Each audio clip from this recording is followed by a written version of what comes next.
Pak Reza, ini kan juga satu sisi ya, pemerintah kan selalu menyampaikan ke masyarakat terkait dengan perkembangan nilai tukar rupiah bahwa ekonomi kita masih sangat solid. Seperti inflasi yang katanya masih terkendali, sektor perbankan masih stabil, surplus neraca perdagangan juga ada begitu.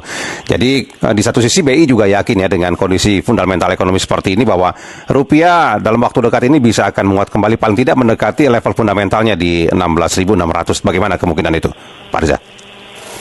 Ya, kalau kita bicara masalah BI menetapkan di 16.500 itu kan targetnya APBN ya. Ya.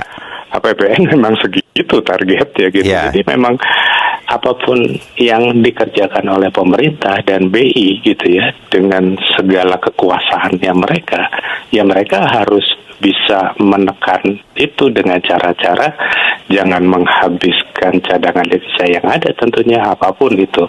Tapi yang jelas adalah setiap pengusaha ekspor gitu ya, menghasilkan uang untuk negara ini, menghasilkan devisa untuk negara ini, ada baiknya memang jangan dipersulit gitu loh. Jadi jangan sampai nih ya ada cerita gitu pengusaha mau ekspor mangga gitu ya, mangganya udah busuk tapi izinnya belum keluar, itu kan repot kita ngomongnya ya. Yeah. Jadi ya pertama harus dikasih insentif gitu. Sebenarnya semua orang kepingin untuk ekspor di saat dolarnya sedang tinggi-tingginya.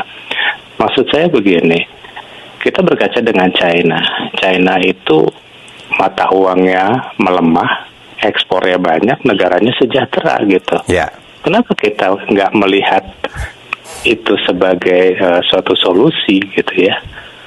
Mereka negaranya bertujuan ekspor aja semuanya gitu. Yeah. Kan kita ini kan negaranya apa aja bisa diekspor sebenarnya ya. Yeah. Apa aja bisa tumbuh gitu. Kenapa kita harus banyak impor? Kenapa nggak itu kita mulai kendalikan? Kira-kira itu sih. Ya, nah oke, nah ini kan ada juga yang menyebut bahwa ada faktor eksternal dan faktor internal, seperti Pak Reza juga sebutkan tadi ya. Oke lah, kalau eksternal kita tadi berbincang mengenai konflik Timur Tengah yang kemungkinan kan belum ada tahu nih akhirnya kapan, karena Amerika kan terakhir kan menolak proposal dari Iran itu, Pak Reza. Nah kemudian kan dari faktor internal, BI kemarin sempat menyebut bahwa kebutuhan jemaah haji, kemudian kebutuhan bayar utang seperti Pak Reza katakan juga tadi, kemudian kebutuhan membayar dividen, ini juga ikut mempengaruhi gejolak rupiah. Nah, sejauh mana sebenarnya tiga faktor internal itu juga berpengaruh? Porsinya seperti apa sih Pak Reza sebenarnya?